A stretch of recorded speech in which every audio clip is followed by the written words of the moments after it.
Sejam bem-vindas ao Maternar Sem Fronteiras, espaço criado por mães brasileiras que vivem no exterior. Eu sou doutora Nathalie Levi Duarte, pediatra e orientadora parental, morando nos Estados Unidos desde 2024. Eu sou Manuela Silveira, orientadora parental, morando nos Estados Unidos desde 2009.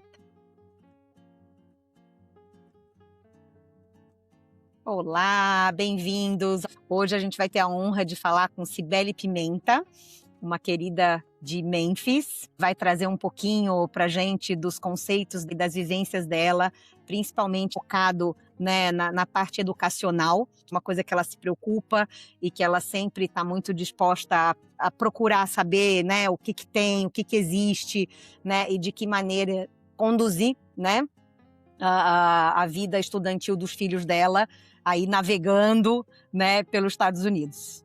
Oi, Cibele, Nath, oi, Manu, bem-vinda. que alegria, fico muito feliz pelo convite de vocês. A Nath já começou uma breve introdução. Eu moro nos Estados Unidos já tem 15 anos, para mais de uma década, e os meus filhos nasceram aqui. No Brasil, eu atuei na educação, eu tenho formação em pedagogia, então eu consigo fazer uma comparação de como era o sistema educacional na época que eu atuava e o sistema educacional daqui. Os meus 2 meninos passaram desde pré-school e o meu mais velho está no middle e já começa um assunto aqui de faculdade. Eu sei que vocês têm um episódio inteirinho sobre isso, então quem não viu vai lá ver.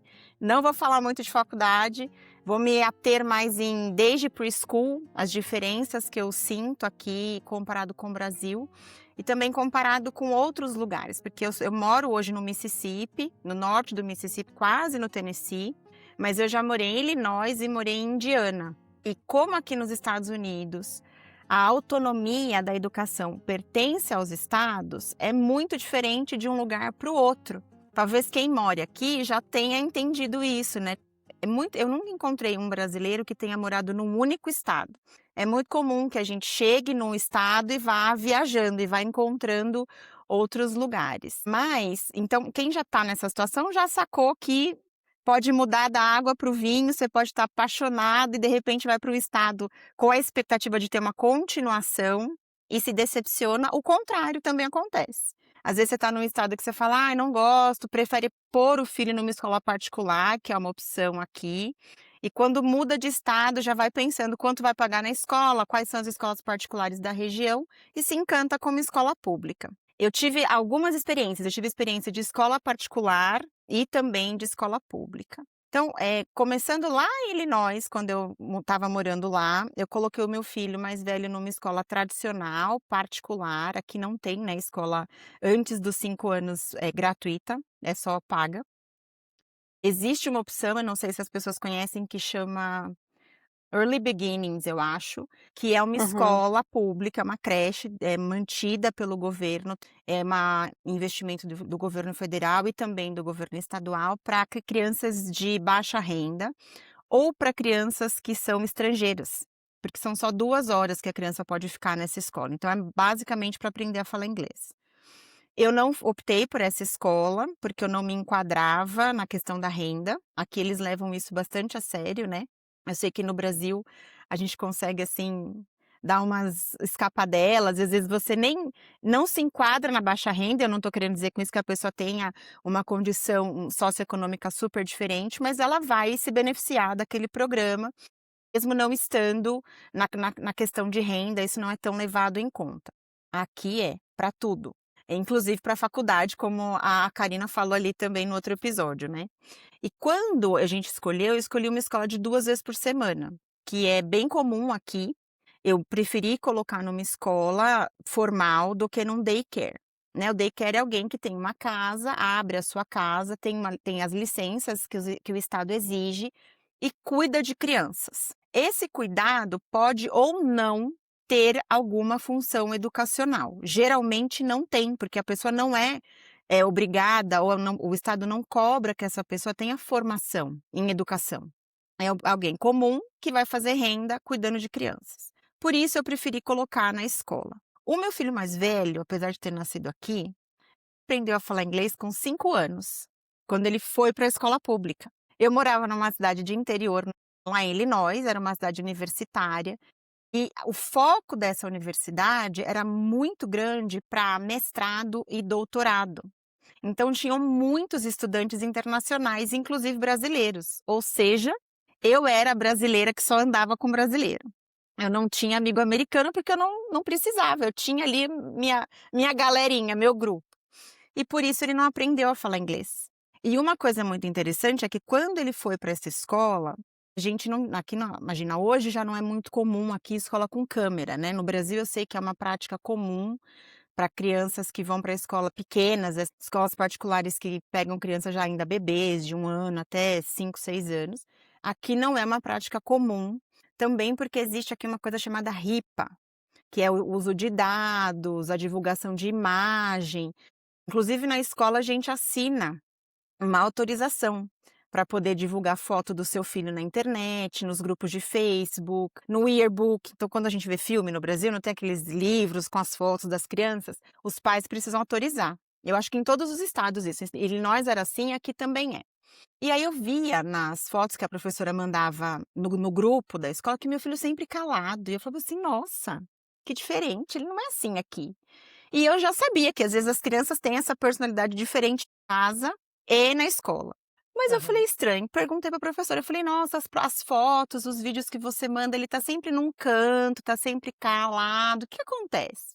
Aí ela falou, ele não se comunica muito, ele é bem calado mesmo, ele não brinca, ele fica mais na dele, acho que ele não se enturmou. Mal sabia ela que ele não entendia nem o que ela falava, nem o que os alunos falavam, eles não entendiam o que ele falava. E eu demorei, acho que quase 2 anos para descobrir isso. Porque eu conversava com Só. ele e ele era pequeno, ele tinha 3 anos. Ele não conseguia dizer que não entendia, ele falava assim: eu não gosto muito da escola. Até eu brinco com ele, eu falo, ele até hoje não gosta de escola. E eu falo, Lorenzo, você não gosta de escola nem quando você ia para a escola brincar. Imagina agora que tem que ir para estudar. Então é uma questão isso aqui. Eu acho que em partes é pelo modelo educacional. Eu já vou dar um disclaimer aqui que eu não sou fã de carteirinha do sistema educacional americano. Daqui a pouco vocês vão descobrir por quê. Só uma pergunta, ele fazia o English as a Não, second com 3 anos language? não tinha ainda, né? Então ele estava assim, coitado, solto no mundo. Caso a gente não fala inglês, né? Nós não falávamos e continuamos não falando. Eu acho importantíssimo manter o português como língua de herança.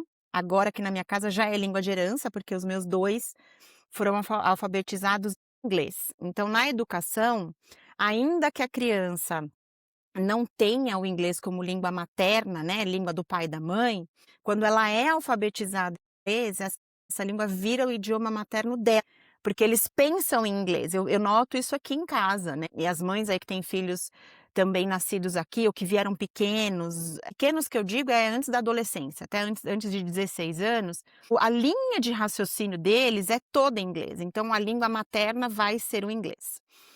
E eu acho importantíssimo manter o português, né, porque vai falar com a família que jeito. É. E fora que eu acho que a Sim. língua brasileira, o português do Brasil especialmente, é uma língua carregada de emoção, é uma língua de sentimento, não é uma língua fria, é uma linguagem de nuances, de entonação diferente. Eu sou muito fã do português, gente, eu sou muito fã de Brasil, enfim.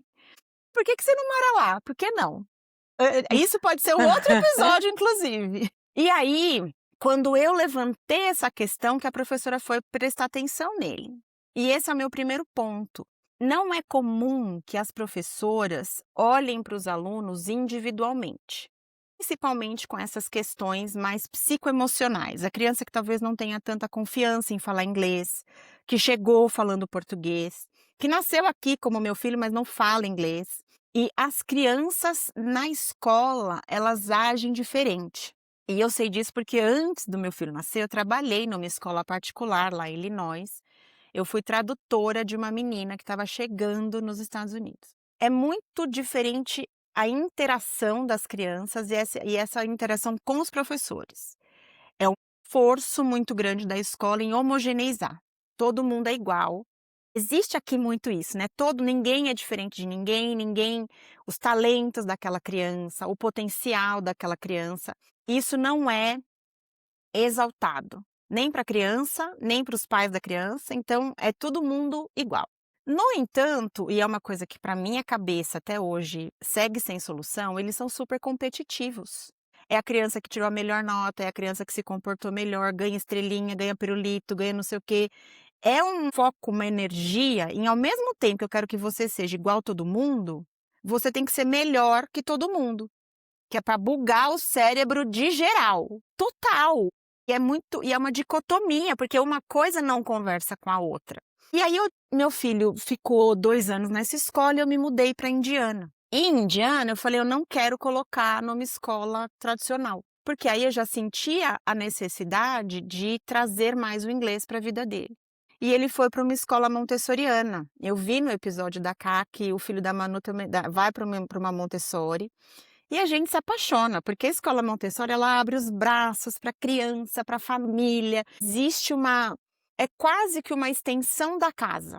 A escola funciona numa casa, o que já é, né, uma grande diferença. E ali o meu filho desabrochou. Ele começou a falar inglês, eu tinha a opção e a oportunidade de ir para a escola, então eu ficava na escola traduzindo, e ele caminhou muito. E aí eu mudei de novo. Saí de Indiana e vim para o Mississippi quando ele começou o kindergarten. Então ele ficou quanto tempo Ele na ficou 1 ano e Montessoriana? meio na Montessori. Ele 2 anos, ele tá. entrou com 4 e saiu com quase 5. Já tinha feito 5, já no ano seguinte começaria a escola pública integral, né? Que é diferente também, porque no Brasil a escola começa em meados de fevereiro, depois do carnaval. Aqui começa em agosto. O ano escolar é diferente. Muito bem. Quando eu cheguei aqui, vamos fazer a matrícula. Então você faz tudo online, você vai, né? Eu escolhi a escola por conta, a minha casa foi escolhida por conta da escola. E eu escolhi uma escola pequena, pensando que ele vinha com inglês meio macarrônico, pensando que eu não queria que ele tivesse contato com crianças muito mais velhas, já de middle school, pensando em quê? Em bullying. Gente, olha, é uma caixa de Pandora se a gente começar a falar de bullying aqui nos Estados Unidos. Todo mundo tem muito medo. As escolas, todas as que eu trabalhei, eu tive a oportunidade de trabalhar em escola pública. Nós tem um programa que quando na escola tem 12 crianças falando o mesmo idioma, eles contratam uma professora para ensinar aquele idioma. Por quê? Porque é uma cidade universitária que tem muitos alunos de mestrado e pós-doutorado e doutorado de outros países que vêm, ficam 2, 3 anos e voltam com as famílias. E a ideia era que essas crianças, quando voltassem para o seu país de origem, não tivessem perdido muito do que eles já teriam aprendido na escola, para não perderem o ano e não ficarem atrasados.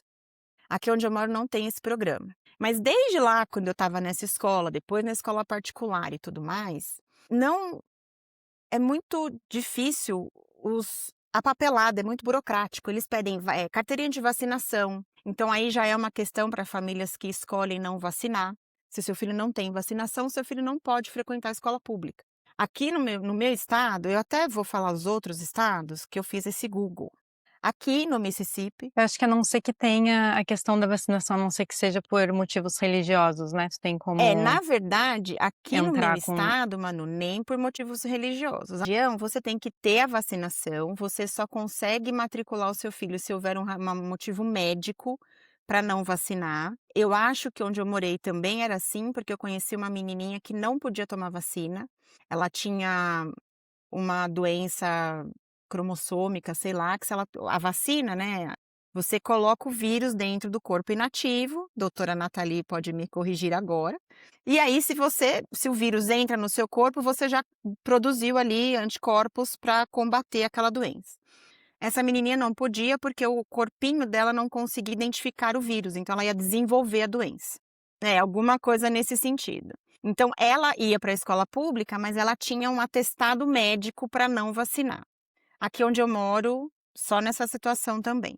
Uma coisa interessante é, quando eu fui preencher pela primeira vez a matrícula do meu filho no kindergarten, que é o pré-escola, quando começa a alfabetização, tinha lá um item que dizia: se eu autorizo punição física. Pois é, meus caros, punição física. Eu não bato no meu filho e ia deixar alguém da escola bater. Quem da escola? Professores e funcionários. E eu poderia autorizar ou não. Ainda bem que se fosse não autorizar, eu já ia ter que mudar para outro lugar. E eu poderia pedir que a escola me informasse ou não. Óbvio que eu disse não. E aí eu fui pesquisar. E aí, olha só, estados que isso existe. Alabama, Arizona, Arkansas, Colorado, Florida caiu acho que tem uns 2 anos. Idaho, Indiana, Kansas, Kentucky, Louisiana, Mississippi, que é onde eu moro, Missouri, North Carolina, Oklahoma, que é onde mora a Nath estava em Oklahoma, ó, lá no seu estado, em algum lugar está escrito isso. North Carolina, South Dakota, Tennessee, Texas e Wyoming. Então, de 50 estados, esses todos permitem punição. Então, quer dizer que se não tivesse escrito no papel da minha matrícula, meu filho vai apanhar e eu vou ficar quieta? Não, vai lá e pergunta. Melhor jeito de você saber como é que funciona na sua região. Aqui na minha, eu perguntei. E aí me disseram assim, isso é de muito tempo, nunca saiu. Se você colocar que sim, dificilmente vai acontecer. Mas o dificilmente, para mim, já dá brecha. Então, eu coloco que não. Dá uma olhada lá, se no seu estado é ou não é. Eu conheci um Eu caso, também não lembro de ter visto, tô no Arizona, né. dá uma Vou pesquisar. pesquisada. Eu Obrigada. conheci uma moça do Texas, ela morava, acho que em Nova York. Eu estava num grupo de mães, ela mudou para o Texas. O filho adolescente, já de 15, 16 anos, ligou um dia para ela que tinha levado um tapa na cara, tipo, pá, do professor. E a mulher foi para a escola, tipo, é hoje que eu perco o réu primário, né? Como é que alguém tem a ousadia de bater na cara do meu filho? E ela não falava inglês. Chegou lá, pegou o menino, foi para a secretaria, toda cheia da razão, e começou a discutir. E o menino também, traduzindo no fervor da emoção. Alguém falou: "Um minutinho". Aí trouxeram o papel. Ela tinha autorizado. E o menino apanhou porque chegou atrasado na aula. Aquilo me deixou chocada. E eu falei: "Gente, como assim? Por quê e tal?". E aí eles me explicaram que isso é de muito tempo. No Brasil existia, né, a minha mãe conta que as professoras dela tinham uma reguinha de bater na mão. Mas a minha mãe, gente, minha mãe tem 80 anos, não faz o menor sentido. Sim, eu acho que tem alguns estados, né, dos Estados Unidos que são muito engessados e uma tradição que, assim, que Eles são precisa muito ser a favor da revista, né. disciplina. De novo, né, mais uma coisa que não combina, que não faz sentido. Se você, o pai, a mãe, o tutor da criança, agredir a criança e alguém denunciar, você pode perder o seu filho. Ao mesmo tempo, existem lugares em que a escola pode bater no seu filho. Eu moro num estado, o Mississippi é o estado mais pobre dos Estados Unidos. Então, todos os índices, o PIB, índice de educação, índices de renda, de emprego, é tudo baixo aqui. A minha região aqui, o meu condado, não vou dizer que é uma exceção, mas é uma bolha. Principalmente porque eu estou no norte do Mississippi, eu estou quase no Tennessee. Então, tem muitas pessoas que moram aqui que são do Tennessee, que não são da minha região. Você nota claramente uma diferença. No entanto, se a gente para pensar em forma de disciplinar uma criança, desde os primórdios e em muitos lugares até hoje em dia, a punição física e algum tipo de punição é a forma mais rápida de se conseguir isso. É através do medo. A criança ela é muito vulnerável com essas questões. Então, isso é um ponto que eu levantaria. Mas não tem só coisa assim ruim. Meu filho nunca apanhou, inclusive as professoras do meu filho são super queridas. A escola que ele frequentou aqui no Mississippi, a escola pública, é uma graça, é pequena, só tem do kindergarten até o 5º ano, então são crianças mesmo. O ambiente é bem controlado nesse sentido, inclusive de bullying, né? A escola faz programas, os pais. Eu sou super conhecida na escola, porque eu vou almoçar com meu filho toda semana. Que o meu filho mais velho saiu e o meu filho mais novo entrou. Então eu sou aquela mãe que eu chego, eles me chamam pelo meu nome, lembram do meu filho mais velho. A escola do fundamental, elementary school, eles são muito receptivos à família. Eu participo de ações de voluntário na escola, na biblioteca, feira do livro, Veterans Day, tudo que tem eu tô lá.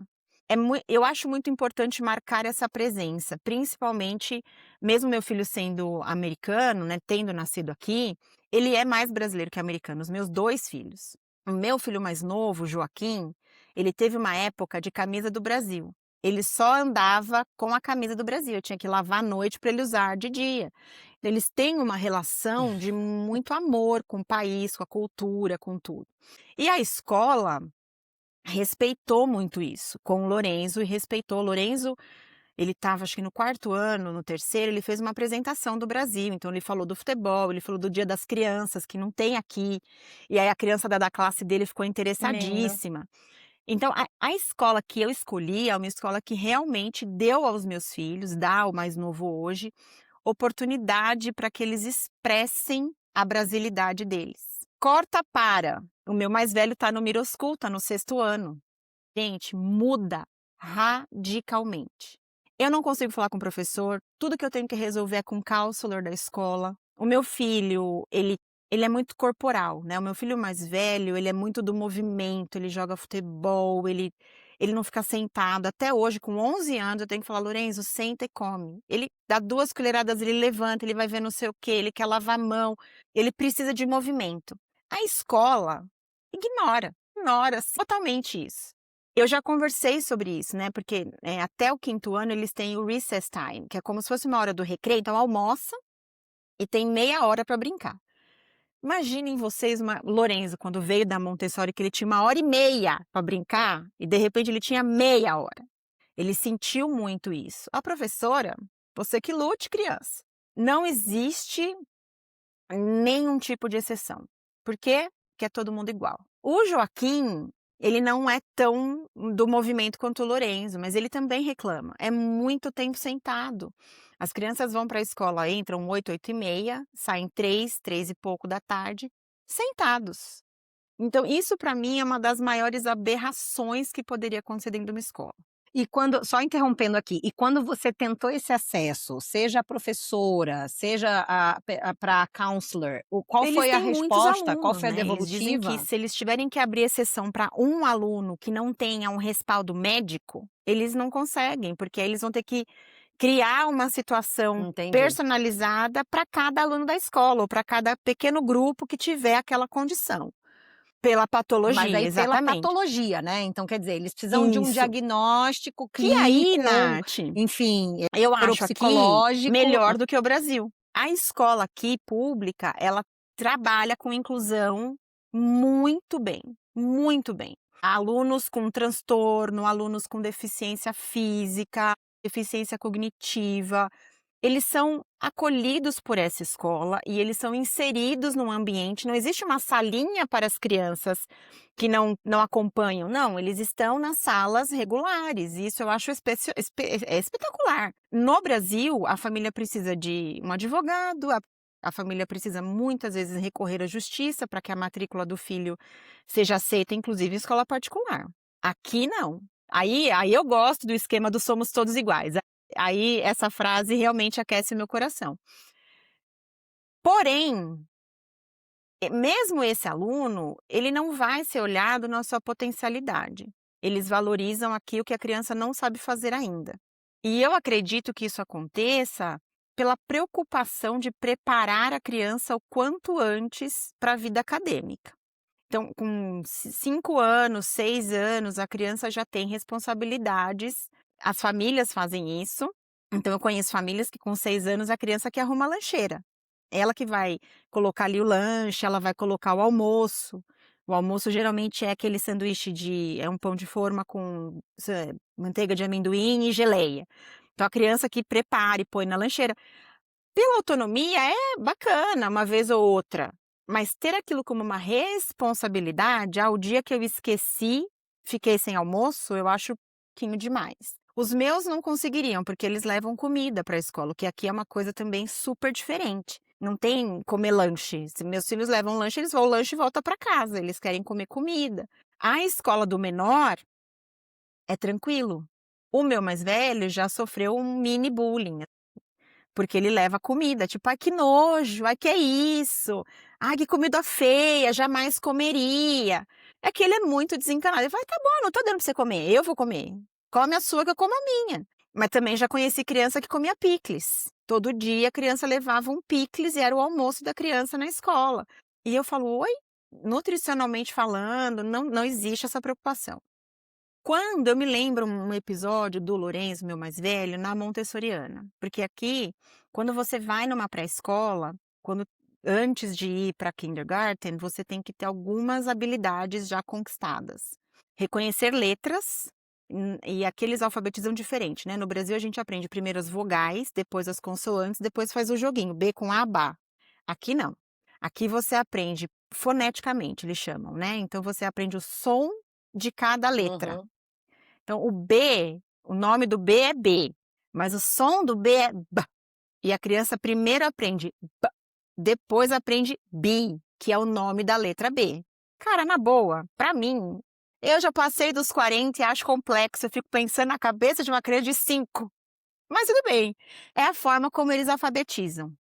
E já mudou do Lorenzo para o Joaquim. O Lorenzo, quando entrou no elementary, ele aprendeu sight words. É um grupo de 300 palavras que a criança tem que decorar no ano para ajudá-la a ler.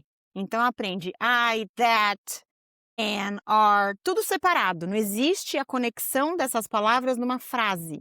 Ela tem que decorar. Então ela vai ler IT, ela vai Decorar. saber que é it, mas ela não vai saber que é IT, ela vai saber que é it. Não sei se deu para entender, se ficou muito Uhum. muito complexo. Sim, e sim, eu passei É. por isso com a minha menor e foi bem desafiador, porque ela tem uma dificuldade de retenção, então para ela, assim, foi E é praticamente porque é impossível, né, memorização. reter as palavras. É Então para ela o memorização. fonema O Joaquim já não exato. aprende assim. O Joaquim, ele aprende o alfabeto, não tem ordem, não é B, C, D, não. Primeiro aprende o V, depois aprende o J, depois aprende o M. Eu falo, meu Deus. Só que na hora de cobrar a criança, porque eles fazem prova, você tem que pôr na ordem. Não sei como é que a professora faz, eu só sei que dá certo, assim, para a maioria das crianças. Mas eu sempre penso naquela criança que, como a sua menor. O que faz com essa criança? Como a escola que eu escolhi é uma escola pequena, eles têm toda uma equipe e um olhar diferente para aquela criança. Eu sinto que em escolas maiores, e eu conheço uma família que era daqui, também se mudou, e o filho ia numa escola maior, numa escola que era um prédio só de elementary, mas tinha um prédio anexo de middle e o outro prédio de high school. Então eram muitas crianças no mesmo ambiente, não no mesmo prédio, mas dentro do mesmo complexo.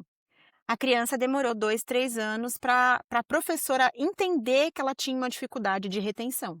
E aí a criança já estava no segundo, terceiro ano, não conseguia mais avançar, e um problema que poderia ter sido resolvido lá no kindergarten demorou até pelo menos o segundo ano do ano escolar daquela criança. É um impacto, né? É um impacto. E isso até é uma coisa, né, que eu já tinha conversado, né, com você, Cibele, essa questão, assim, que muitas vezes os pais têm que sinalizar para a escola, Uhum. né, É. alguma dificuldade percebida, né, porque, assim, é como se eles vão dando sequência. Eles não têm essa avaliação mais personalizada, né, eu acho que até como parte dessa questão de olhar como um todo.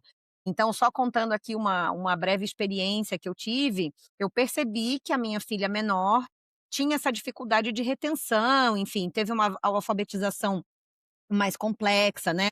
Eu tive realmente, assim, uma pessoa maravilhosa que me ajudou com aulas particulares, né, a Lúcia, até gosto de mencionar, porque, assim, foi emocionante, ela se ofereceu para alfabetizar a minha filha. É uma professora aposentada, né, brasileira de origem, mas, americana já termos de tempo que morava aqui, 30 anos aqui. E aí quando eu percebi que eu ia me mudar, né, do Tennessee para Oklahoma, eu entrei em contato com a escola, falei: "Olha, eu acho que minha filha ela tem uma dificuldade aí, teve uma dificuldade na alfabetização, acho que ela tem uma dificuldade de retenção, o que que a gente pode fazer para ela?". E assim, fiquei bem surpresa, o meu distrito escolar de Oklahoma foi maravilhoso, foi muito solícito. Eles têm no distrito deles uma classe que chama Multi-Age Class. Então isso é até importante, assim, porque se alguém, né, tiver uma criança com alguma dificuldade, acho que é importante sinalizar que tem alguns Uhum. distritos escolares que estão mais preparados para isso. Então a minha filha, ela está cursando currículo de primeiro ano escolar, porém na segunda série, né, no segundo ano escolar. E qual que é a mágica dessa turma, né? São 2 turmas, primeira série e segunda série, com uma professora cada um, mas as atividades são combinadas. Então ela tem atividades com uma professora de primeira série, atividades com uma professora de segunda série, matérias, né, que fluem ali do primeiro e do segundo ano. Então, o que ela tem mais dificuldade, ela faz o currículo de primeira e com pinceladas de segundo ano, né? Então, assim, e com professoras com uma capacidade lúdica e didática muito acima da média. Então, é importante, toda vez que você achar que o seu filho tem alguma questão de aprendizado, você sinalizar a escola, você fazer uma busca ativa, porque o que eu percebo, se você senta e espera, Não. assim, não vai haver esse olhar. E eles confiam muito na nossa fala. Então isso foi, assim, uma coisa bem interessante, assim, nesse sistema educacional, que me surpreendeu positivamente. Perfeito. Escola É pública, né? importante falar, né. Escola pública, voltando, escola Sim. pública, né, é uma característica desse distrito, né, como a Cibele falou, cada estado e cada distrito é uma realidade. Eu acho que se você está pensando em se mudar para uma determinada região, né, e nessa busca da escola primeiro, veja qual distrito que vai se adequar É, mais às necessidades da sua criança. Acho é, que isso é uma dica nesse gancho, extremamente Nath, eu até importante diria o também, seguinte: né. os pais, e é difícil para a gente saber quando a criança está avançando e quando ela não está, porque imagine que a gente foi alfabetizado numa outra língua e com outro sistema. A gente não aprendeu português Uhum. como as crianças aqui aprendem inglês, né? Então, é diferente. O que eu noto, eu tenho esse mesmo problema com o meu mais velho, só que não com inglês, eu tenho com ele com matemática. Então ele sempre teve mais resistência, mais dificuldade, a gente foi levando, mas em algum momento eu precisei chegar na escola e falar: "Olha, ele tá com problema, ele, não é só uma questão de notas ruins", porque eu pessoalmente eu não me incomodo muito com nota, eu acho que a nota diz muito pouco sobre o rendimento ou o desenvolvimento do aluno.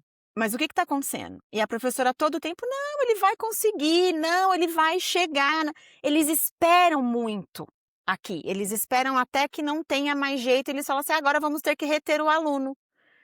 Você teve um ano inteiro para me falar isso e vai falar agora, no final do ano? Então isso é uma questão que me pega muito. Eu sempre gosto de ir na escola, e quando eu falei, né, que a escola aqui tem mais abertura, principalmente escola de elementary school, por isso. Eu mando e-mail, eu pergunto como é que tá, eu pergunto se está acompanhando, eu pergunto de socialização, eu pergunto de resolução de conflito. As professoras se veem um pouco malucas, porque eu acho que só eu pergunto isso, mas é a maneira que eu encontrei de acompanhar a rotina escolar, porque no Brasil tem reunião de pais e mestres, né, tem ainda, na minha época tinha, quando eu era aluna tinha, e quando eu fui professora eu fazia, 4 por ano, era pelo menos uma por bimestre, e um aluno que a gente notava um pouco mais de dificuldade em alguma área cognitiva ou até uma área psicoemocional, a gente chamava os pais. Aqui não, eu nunca, nenhuma amiga Uhum. minha com problema ou sem, foi chamada na escola para olhar para o desenvolvimento do filho. Eu comecei há algum tempo já a querer entender como é que vai funcionar a questão faculdade, né, a gente no Brasil começa a se preocupar com isso lá pelo segundo, terceiro ano do ensino médio, e, né, no episódio que vocês fizeram com a Karine, ela já deixou muito claro que não. E eu descobri que, na verdade, todo esse processo começa já no middle school, no 7º ano, que é o ano que meu filho vai começar o ano que vem. Então eles têm programas, eles têm aconselhamento, eles têm teste vocacional, 7º ano. Nós estamos falando de crianças de 12 anos. Só que a escola não vai mandar um e-mail para os pais: "Olha, vai ter tal coisa. Olha, o seu filho precisa de tal ajuda". É você que tem que saber. E é você que tem que levar isso para a escola, tem que trazer essa demanda para a escola. E eu conheço, até ontem eu estava conversando com o meu marido sobre isso, uma menina que está na mesma sala do Lorenzo, brasileira, e ela tem também dificuldade em matemática, e o pai que tem que ficar indo na escola. "Olha, eu vejo que ela não está avançando, eu sento para fazer as atividades com ela e percebo né, uma dificuldade muito grande, parece que ela não entende o que a professora fala e tal". Quando ele leva isso para a escola até semana passada, até ontem: "Não, ela vai conseguir, ela vai conseguir". Aí ontem a escola mandou um e-mail: "Eu acho que ela vai precisar do programa de verão, porque senão ela vai repetir o ano". Só que até esse e-mail chegar para essa família, eles sequer sabiam que existia um programa de verão.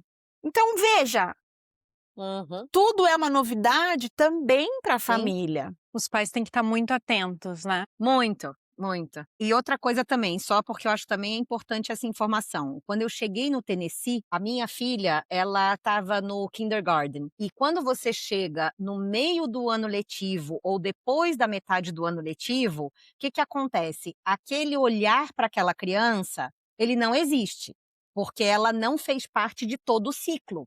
Então, falando sobre esse programa de verão, eu vi que a minha filha, apesar de ter frequentado a escola só ali 4 meses, né, do segundo semestre, ela tinha uma necessidade de um curso.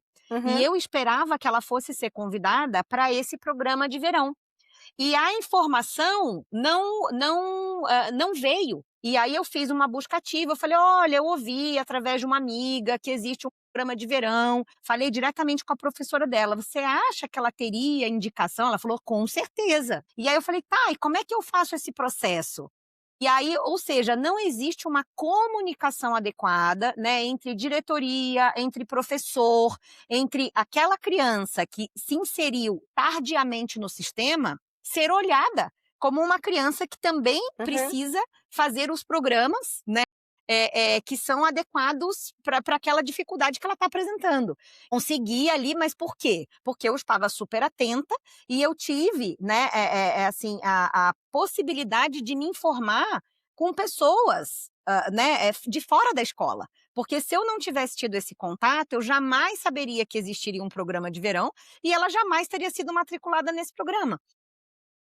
Uhum. Enfim, o que eu quero dizer, é mais um motivo para a gente estar o tempo inteiro em Isso, busca de informação e exatamente. sinalizando para a escola as necessidades da sua criança, e não esperar o oposto, né. Eu acho que aqui no Brasil a gente fica muito, muito acostumada que a É, escola que vai sinalizar, é o né, que oposto. tem alguma coisa que não está indo bem. Mas nos Estados Isso, Unidos eu sinto que é o oposto. Você tem que sinalizar exatamente. para os E professores, a para a melhor coordenação que maneira tem de alguma saber coisa que não está isso, indo no bem. meu ponto de vista, é acompanhar, mesmo sem entender muito quais são as etapas e sem saber avaliar se o seu filho está indo bem ou não, porque muitas vezes, para quem chega com criança do Brasil, criança que só fala português, o ir bem ou não ir bem é o quanto essa criança se comunica em inglês.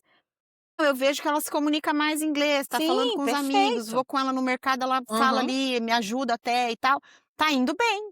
Esse é o ponto de avaliação. Só que para a escola, o falar Sim, inglês é a pontinha do iceberg, ela tem que ser capaz de desenvolver muitas outras coisas em inglês. E a única maneira de saber isso é rotineiramente perguntar. A gente aqui no meu condado, no meu distrito, a gente não consegue muito acesso direto aos professores. Então eu não consigo chegar na escola, bater na porta e falar: "Oi, professora". Mas eles respondem e-mail, os professores aqui têm uma linha de celular, você pode mandar mensagem, você pode pedir uma reunião para entender como é que está o seu filho. E a melhor maneira de você fazer esse acompanhamento é ser constante, né, nessa avaliação, né. Se programa aí a cada 2 meses, manda uma mensagem: "Olha, tá indo tudo bem? Ele tá acompanhando? Tem algo que eu precise olhar? Tem algo que eu possa fazer?". Se a escola abre as portas para você ir, aqui abre, eu consigo almoçar. Então eu vou, semana sim, semana não, eu me programo para almoçar, então para ver a professora. Então eu pergunto, ele está acompanhando, ele tem, né, sido uma criança proativa, ele participa da aula, ele pergunta quando você, né, ele pergunta coisas, tem dúvida, responde quando é perguntado. Então, mas tudo isso eu aprendi com o meu mais velho. Que quando a gente chega aqui, né, como você chegou, sem referência, sem saber exatamente você não sabe nem o que perguntar, você fala: "Tá, eu vou lá e vou perguntar o quê?". É isso que você vai perguntar. Tá acompanhando? É proativo? Faz perguntas? Mostra que tem interesse nas matérias?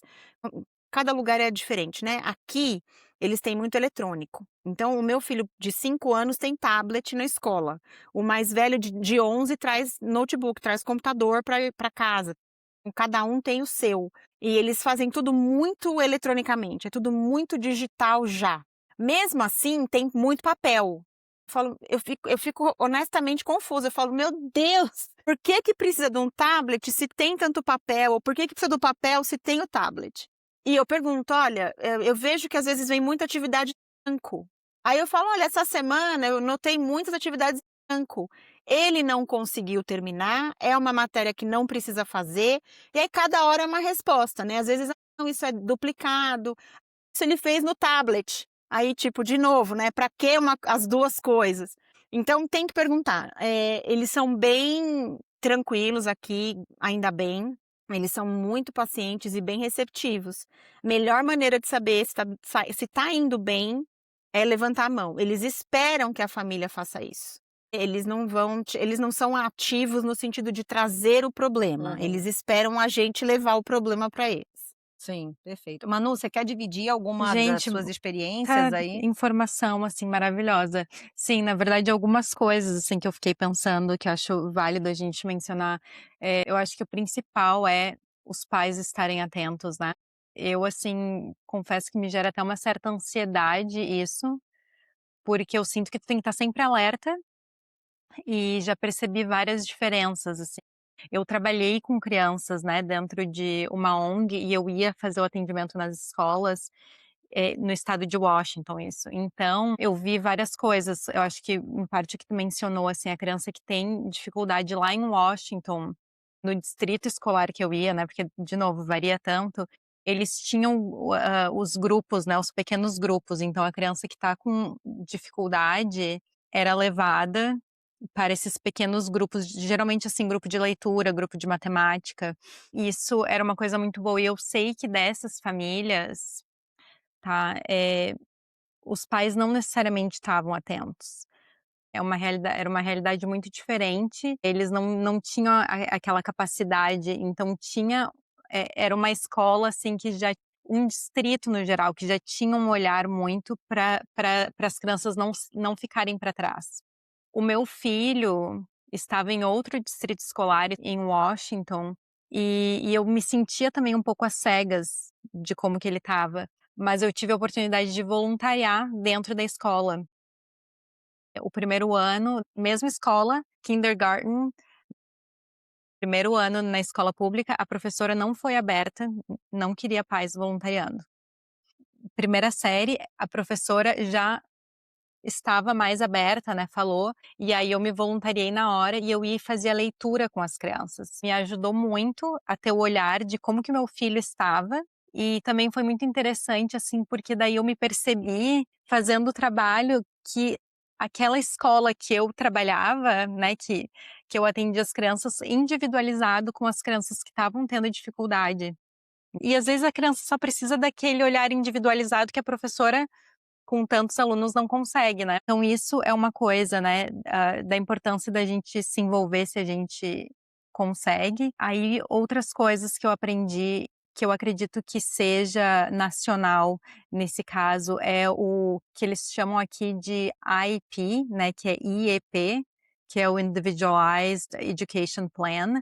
Acabei pegando esse plano para o meu filho quando a gente estava no processo com algumas mudanças, tanto o nascimento da minha filha, que geralmente é difícil para muitas crianças, como depois a mudança de estado, e isso mexeu muito com as questões de escola para o meu filho, e e foi muito simples da gente conseguir isso, ao menos dentro da escola que a gente estava, a gente foi, teve uma sessão com a psicóloga da escola, né, com a counselor, e ela basicamente conversando com ele, o que que te atrapalha, o que que tu acha que te ajudaria. Ele reclamou do barulho, que as crianças na sala faziam muito barulho, ele não conseguia se concentrar. Aí ela falou: "Ah, fone de ouvido te ajudaria, tu prefere fazer a leitura". Nessa escola, eles tinham um espaço para leitura fora da sala de aula. É que varia tanto de escola para escola, né. Ô Manu, fala um pouquinho, eu não conheço esse programa, isso é uma coisa que é nacional? Que você está Eu falando que acredito que sim, vou colocar o link ali depois, no descritivo, né, do episódio, mas chama IEP, né, ou IEP, que é Individualized Education Program. Então, a ideia e, é por exemplo, crianças, por exemplo, altas habilidades entrariam nesse programa?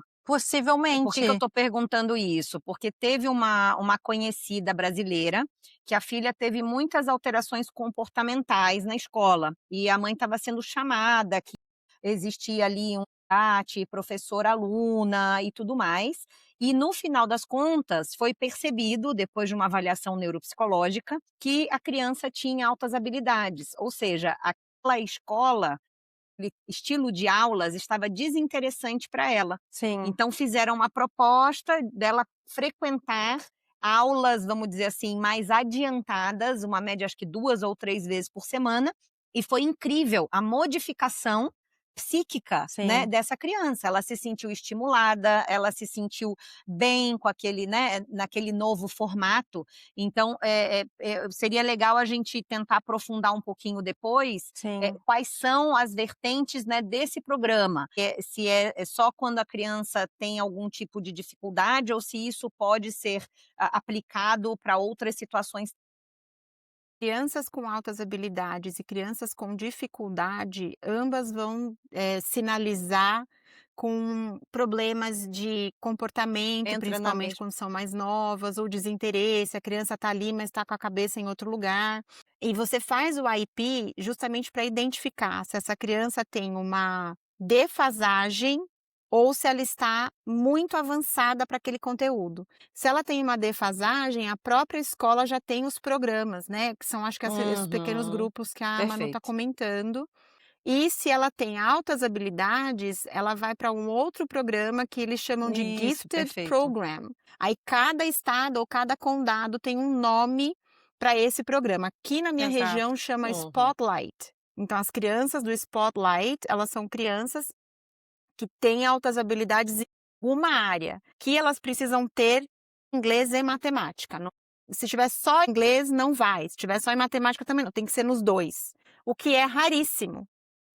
É muito, muito difícil mesmo que uma pessoa tenha altas habilidades, lógica, né, em raciocínio lógico e em linguagem. Inclusive, geralmente, quando tem raciocínio lógico, tem uma questão séria com linguagem. Quando vai muito bem num lado, o outro lado dá uma travadinha. Esse é o caso do Interessante. meu filho. A gente testou ele, foi exatamente isso. É o esperado, Matemática é o esperado. avançada, mas a parte de linguagem, sim. Mas é exatamente isso. E tem o IEP, que é um pouco mais fácil, no meu entendimento, assim, coloco os links ali para quem tiver interesse. Mas a própria terapeuta, né, a counselor da escola, numa conversa, assim, uma avaliação com a gente, é quase do Aham. tipo, só precisa ir ali pedir ajuda. Isso ajuda a criança, então vamos facilitar a vida da criança. Então é até questão, assim, a criança precisa se movimentar mais, ele como eu estava falando do caso do teu filho, às vezes ao entrar com a solicitação de uma IEP, para ele poder se movimentar. Então para o meu filho foi, a gente pediu para ele ter acesso ao banheiro o momento que ele quisesse, porque a professora às vezes não deixava ele no banheiro, mas ele acabou de ir, tá pedindo de novo, tá, mas ele precisa ir no banheiro, ele quer ir no banheiro, vai saber. Então, essas foram algumas coisas da nossa IP, foi, um pouco da questão, de movimento, e aí vai muito da flexibilidade. Um dia eu estava na escola e estava uma professora substituta e foi muito engraçado, porque ela falou: "Ok, é momento da leitura, pode ler onde tu quiser". Algumas das crianças foram para baixo da mesa, algumas deitaram, tipo, a minoria ficou sentada na cadeira, né. E eles estavam todos lendo, estavam todos ali focados. Por que não dar essa flexibilidade, né, pra nós adultos é muito difícil às vezes. Além da IP, tem o que eles chamam de 504, que daí tu precisa ter um diagnóstico formal, um diagnóstico de autismo, déficit de atenção, né, um pouquinho mais complexo. Mas só isso a gente faz um outro episódio, né, completo. Perfeito. Mas muito bom, acho que a gente tem assunto aqui para Eu outro acho que é episódio. importante só, Nath, assim, as pessoas entenderem como é que funciona o seu distrito. Porque a educação, ela é definida pelo estado que a pessoa mora, né.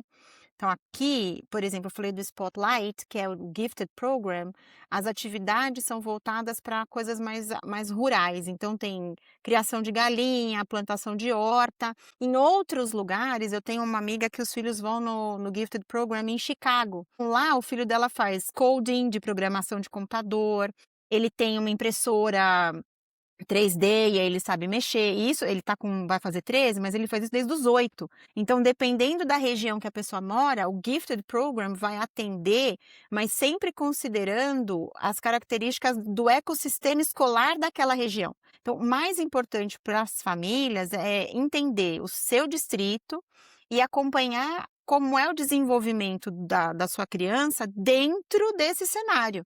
Muitas vezes não vai fazer sentido o programa de Gifted para aquela família, né? O Lorenzo, por exemplo, ele é maravilhoso em linguagem. Ele senta em 2 horas, ele lê 200 páginas que ele entende, que ele interpreta, que ele questiona. Perfeito. Em matemática, ele não gosta, ele tem uma dificuldade muito grande. Então, ele não entrou para esse programa por conta da matemática, mas ele, em contrapartida, acha as aulas de inglês chatíssimas, porque ele está mais avançado em inglês. E aí, a gente volta para o ambiente familiar e a gente tira eu faço essa compensação em casa. A escola nem sempre vai atender, ela vai atender em muitos aspectos. Lorenzo fez inglês na escola, todo dia ele fazia, ele fez fono na escola.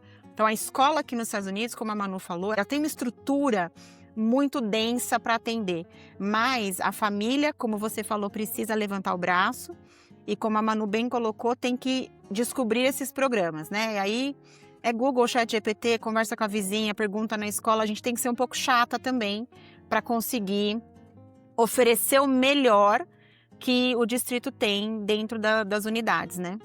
Estou à disposição sempre que vocês quiserem papear, só me avisar. Muito obrigada, foi ótimo. Beijo, meninas. Obrigada por estarem com a gente. Se essa conversa fez sentido para você, compartilhe com outras mães que também estão maternando longe de casa. Nos acompanhe aqui no canal e nas redes sociais para continuar essa troca. Queremos lembrar você de que não está sozinha e que é possível maternar com mais leveza entre culturas e fronteiras. Até o próximo episódio.